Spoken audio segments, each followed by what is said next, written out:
আসসালামু আলাইকুম, আশা করি আপনারা সবাই অনেক ভালো আছেন। ওয়ার্ল্ড ওয়াইড যতগুলো কোম্পানি রয়েছে তার মধ্যে যে ফোনগুলো আমরা বাংলাদেশে ইউজ করে থাকি প্রত্যেকটা ফোনেরই কিছু না কিছু মেজর ল্যাকিংস রয়েছে, কিছু ভালো দিকও রয়েছে। সো আজকের ভিডিওতে যে কোম্পানিগুলো বাংলাদেশে রয়েছে বা বাংলাদেশে ফোন ইউজ করতেছি আমরা, তাদের প্রধান কি কি সমস্যা রয়েছে সেগুলো নিয়ে আলোচনা করবো। প্রথমে আমি Xiaomi ব্যাপারে আলোচনা করবো। Xiaomi যে বিষয়টা না বললেই নয়, Xiaomi যেহেতু কোয়ালকমের সাথে একটা বিগ ইনভেস্টমেন্ট রয়েছে, দ্যাটস ওয়াই তারা স্ন্যাপড্রাগনের কিছু প্রসেসর সবার আগেই পায়। বাট এই বছর স্ন্যাপড্রাগনের খুব ভালো তেমন প্রসেসর মার্কেটে আসেনি। দেখা গেছে স্ন্যাপড্রাগন 680, 695 এই ধরনের প্রসেসরই Xiaomi নিয়ে এসে কিছু কিছু ফোনে দিয়েছে। বাজেট রেঞ্জের আমরা কিছু ফোনে দেখেছি। বাট Xiaomi যদি আমি ওভারঅল পারফরমেন্সের কথা বলি এই বছর, তাহলে তাদের ফ্ল্যাগশিপ ফোনও খুব একটা চলে নেই। আর সবথেকে বড় কথা, ইউআই রিলেটেড ইস্যুস কিন্তু প্রতি বছরই Xiaomiর অনেক বাড়ছে। গত বছর 12.5 নিয়ে অনেক কমপ্লেন ছিল।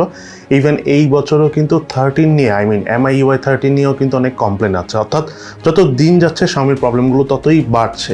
সো Xiaomiর ইউআই নিয়ে কাজ করতে হবে। এটা আমি গত বছর একটা ভিডিওতে বলেছিলাম যে Xiaomiর সব থেকে বড় ল্যাকিংস, এবারও সেই সেম ল্যাকিংসটাই হচ্ছে। এবং তার পাশাপাশি Xiaomiর আরও ভালো প্রসেসর দিয়ে আরও কিছু ফোন আনতে হবে। যেমন Xiaomi popular series Redmi Note 11, সেই সিরিজটা কিন্তু Xiaomiর এই বছর হয়তোবা চলেছে, বাট খুব একটা ভালো কনফিগারেশনের ভালো ফোন কিন্তু এবার তারা আনতে পারেনি। হতে পারে আগামীতে Redmi Note 12 থেকে তারা ভালো কনফিগারেশনে ভালো প্রসেসর দিয়ে ফোন আসবে।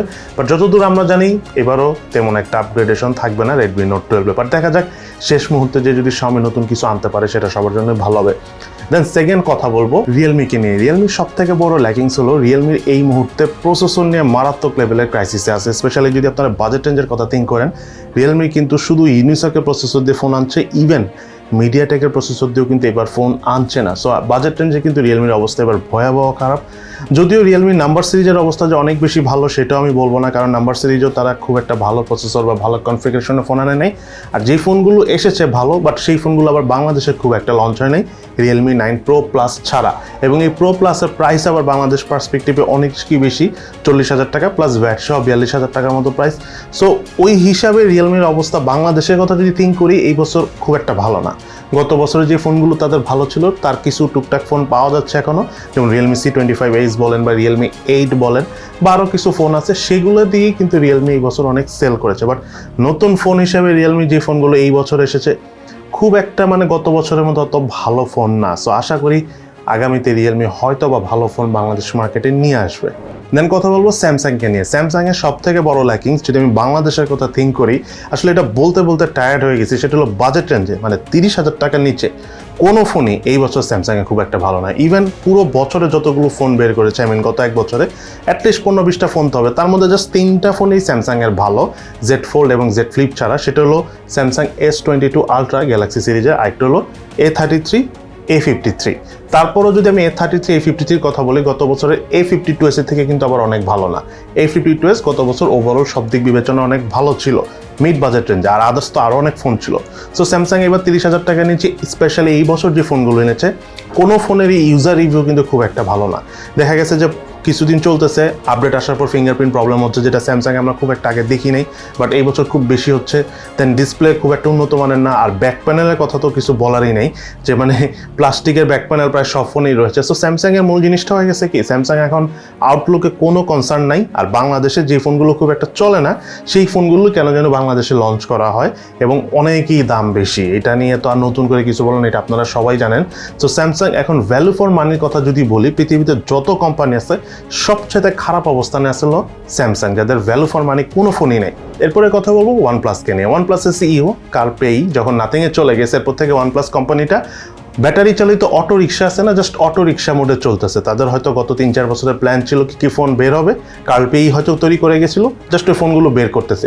এবং যাই বের করতেছে তার 70 থেকে 80% ফোনই কিন্তু OnePlus-এর ফ্লপ।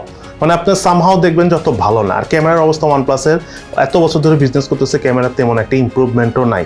সো আলটিমেটলি যে প্রবলেমটা হয়ে গেছে যে OnePlus-এর যেহেতু বাংলাদেশে আমরা প্রচুর আনঅফিসিয়াল ফোন OnePlus কিনি, সেই সুযোগে OnePlus যত প্রবলেমেটিক ফোন আছে ওয়ার্ল্ড ওয়াইড সেই ফোনগুলো এনে বাংলাদেশে পাঠিয়ে দিচ্ছে। এবং মোটামুটি আমরা OnePlus-এ, আপনারা সবাই জানেন যে বাংলাদেশে মেজর এবং কমন প্রবলেমটা হয়ে গেছে ডিসপ্লেতে গ্রিন লাইন ইস্যু। যদি আপনারা এটা অফিসিয়াল ওয়ারেন্টিতে কিনতেন, হতে পারে গ্রিন লাইন ইস্যুটা অনেকে ফ্রি ঠিক করাতে পারতেন, বাট নর্মালি ডিসপ্লে চেঞ্জ করতে অনেক টাকা লাগে। যেহেতু বাংলাদেশে আমরা OnePlus ফোনটা আনঅফিসিয়ালি বেশি কিনি, OnePlus সেই সুযোগটাই নিছে, আনঅফিসিয়ালি সেই ফোনগুলো মার্কেটে ঢুকিয়ে দিছে, তাদের ফোন তো সেল হয়ে যাচ্ছে। কারণ আনঅফিসিয়াল ফোন কিনলে তো আর আপনার OnePlus-এর কোনো লাইবিলিটি নেই, আপনি কিনবেন, দোকান থেকে বের হবেন, দেন কোনো প্রবলেম হলে OnePlus দেখবে না, কারণ এটাতে কোনো ওয়ারেন্টি বা গ্যারান্টি নেই। এবং এই স্কোপ এবং এই সুযোগ দুটোই কাজে লাগাচ্ছে OnePlus, এবং এই কারণে আপনাদেরকে আমি বলতেছি যে আপাতত আপনারা OnePlus-এর ফোন নিয়েন না, কারণ পৃথিবীর অন্যান্য দেশে OnePlus-এর দাম আরও কম, সেখান থেকে সেই ফোনগুলো বাংলাদেশে এনে বিক্রি করা হচ্ছে, যেহেতু ওয়ারেন্টি গ্যারান্টি নেই, সো OnePlus-এর কোনো টেনশন নেই, ফোনগুলো সেল হয়ে যাচ্ছে।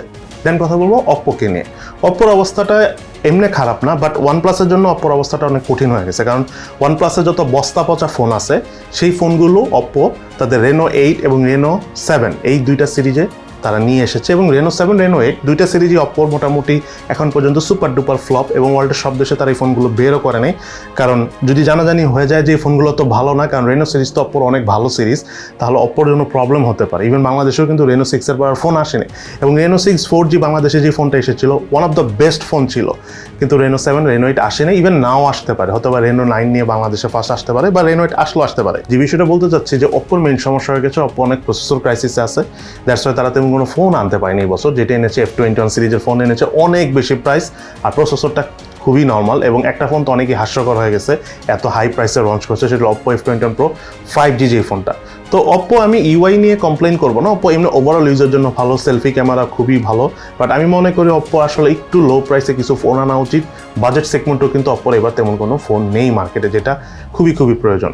দেন কথা বলবো Vivo-কে নিয়ে। Vivo-র যে বিষয়টা হলো, Vivo মোটামুটি বাজেট সেগমেন্টে এবং মিড বাজেট সেগমেন্টে কিন্তু অনেক ফোনই আনে, এই বছর তারা তেমন কোনো ফোন আনতে পারেনি, জাস্ট Vivo V23 একটা ফোন এনেছে মিড রেঞ্জে, সেই ফোনটা ভালো, এছাড়া Vivo-র তেমন কোনো ফোনই আসেনি। সো Vivo নিয়ে যে আসলে অনেক কিছু বলবো তেমন কিছু বলার নেই, Oppo Vivo দুজনেরই আসলে মারাত্মক লেভেলের প্রসেসর ক্রাইসিসের কারণে তেমন ফোন আনতে পারেনি। তবে আমি একটা কথা বলবো, Vivo-র অনেক ভালো ভালো ফোন রয়েছে ওয়ার্ল্ড ওয়াইড, Vivo অত ফোন বাংলাদেশে আনে না, কিন্তু আনা উচিত, কারণ বাংলাদেশ মার্কেটে Oppo Vivo-র একটা মার্কেট আছে, মানুষ অনেকে প্রবলেম ছাড়া একটু বেশি দাম দিয়ে হলো ফোন নিতে চায়, যেহেতু Samsung এখন সেই মার্কেটটা ধরে রাখতে পারতেছে না, তারা অনেক উল্টাপাল্টা দাম দিয়ে ভালো ফোন আনতে পারছে না, সো সেই জায়গায় চাইলে Oppo Vivo কিন্তু এন্ট্রি করতে পারে, এবং স্যামসাংয়ের ওইটা দিয়ে একটা শিক্ষা হবে যে কিভাবে আবার তারা মার্কেটে কামব্যাক করবে, কারণ স্যামসাং বাংলাদেশকে কখনোই আসলে বিজনেস কান্ট্রি হিসাবে থিঙ্ক করে না, জাস্ট কোনো রকম বিক্রি ঠিকরি করবে এইটাই চিন্তা ভাবনা করে, কোনো রকম জিনিস ধরায় দেয়, এটা থেকে অ্যাটলিস্ট স্যামসাং বের হয়ে যাবে যদি Oppo Vivo স্যামসাংয়ের মার্কেটটা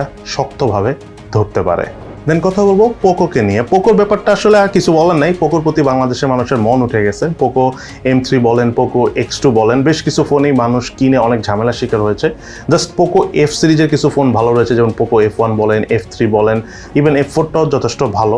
এছাড়া পোকোর অন্যান্য ফোনের প্রতি মানুষের ইন্টারেস্ট না থাকার কারণে পোকো ফোন অফিসিয়ালি খুব একটা আসছে না, এবং Xiaomiর খুব একটা প্ল্যানও নেই পোকো কোনো একটা ফোন আপাতত অফিসিয়ালি আনার জন্য।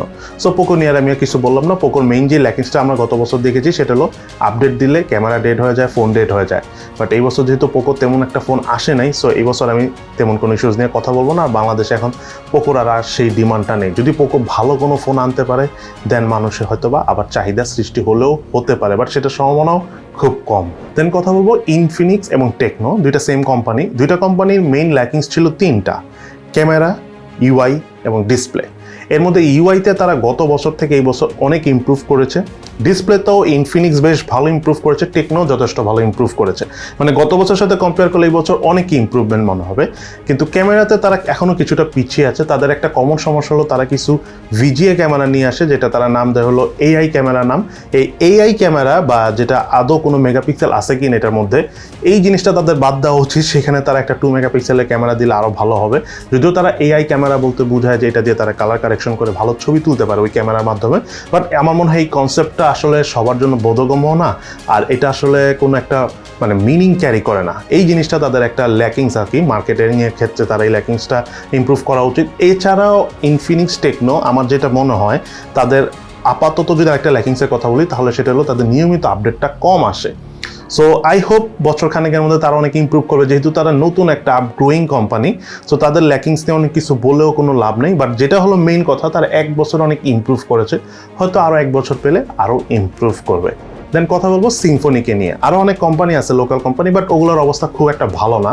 কিছু কিছু কোম্পানি আছে অনেক অনেক ফোন বের করে, বাট ওগুলো আসলে তারা বিক্রির উদ্দেশ্যে বের করে না, জাস্ট মার্কেটে দেখানোর জন্য আনে, সেটা বুঝি না। কিন্তু সিম্ফনির ক্ষেত্রে আমি কথা বলবো, সিম্ফনির বেশ কিছু ফোন আছে, তাদের ফোনগুলো ভালো, মানে সিম্ফনি বা বাংলাদেশি লোকাল কোম্পানির সব থেকে বড় একটাই ল্যাকিং, সেটা হলো এই কোম্পানিগুলোর কোনো নির্দিষ্ট ইউআই নাই, বা যে ইউআইটা আছে সেটা তাদের অনেকই ডেভেলপ করতে হবে। সো বাংলাদেশের মতো মানে কান্ট্রি থেকে যে জায়গায় টেকনিক্যাল পার্সন খুবই কম বা টেকনোলজি নিয়ে খুব কমই রিসার্চ করা হয়, সেখান থেকে আসলে একটা ভালো ইউআই তৈরি করাটা অনেক সময় সাপেক্ষ কাজ এবং খুব জটিল একটা বিষয়। সো এটা নিয়ে কাজ করতেছে। হতে পারে যখন একটা শক্তিশালী ইউআই তৈরি করতে পারবে, লোকাল যেই কোম্পানি তৈরি করুক না কেন সে অনেক এগিয়ে যেতে পারবে। বাট লোকাল কোম্পানি সব থেকে বড় ল্যাকিংসি ইউআই, এবং এই কারণেই দেখা যাচ্ছে যে তারা অনেক ধরনের ফোন চাইলেও আনতে পারতেছে না, বিকজ তাদের ইউআই সব কিছু তো ওইভাবে সাপোর্ট করে না বা ওইভাবে আলটিমেটলি পারফর্ম করতে পারে না। বাট লোকাল কোম্পানির মধ্যে সিম্ফনি কম্পেয়ার টু বেটার মনে হয়েছে আমার কাছে, বাদ বাকি কোম্পানিগুলোর অবস্থা ভয়াবহ খারাপ। দেন সর্বশেষ কথা বলবো অ্যাপেলকে নিয়ে। অ্যাপেলের মেইন ল্যাকিংসি হলো অ্যাপেল এখন আপডেট করা কমিয়ে দিয়েছে। দেখা গেল যে গত 2-3 বছরের কথা যদি আমি বলি, অ্যাপেল কিন্তু খুব একটা চেঞ্জ হয়নি। টুকটাক কিছু ক্যামেরা চেঞ্জ আনছে বা টুকটাক ইন্টারনাল কিছু চেঞ্জ আনছে। এটা আসলে প্রাইস হিসাবে এখন মানে মেনে নেওয়াটা একটু কঠিন। ইভেন এই কারণে অ্যাপেল নিজেরও বুঝতে পেরেছে যে কোনো সময় মার্কেট ফল করতে পারে। দ্যাটস ওয়াই এবার অ্যাপেলের আইফোনের দাম কিন্তু তারা আর বাড়ায়নি, যেই প্রাইস গত বছরে ছিল সেটাই রেখেছে, কারণ বাড়ালে এমনও হতে পারে মার্কেটের ডিমান্ড কমে যেতে পারে অ্যাপেলের। সো অ্যাপেলের এটা একটা ল্যাকিংস, অ্যাপেল নিজেও জানে। হতে পারে বছর খানেকের মধ্যে তারা নতুন কিছু করা ট্রাই করবে, কিন্তু যে বিষয়টা আমি বলতে চাচ্ছি, স্টিল অ্যাপেলের phone value for money.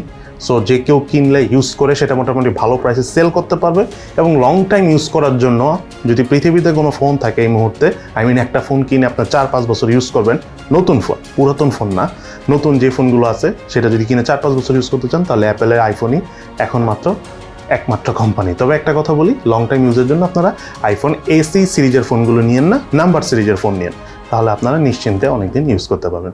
So এই হলো আমাদের আজকের ভিডিও। সবাই ভালো থাকেন, সুস্থ থাকেন, ইনশাল্লাহ দেখা হবে ফিউচারে।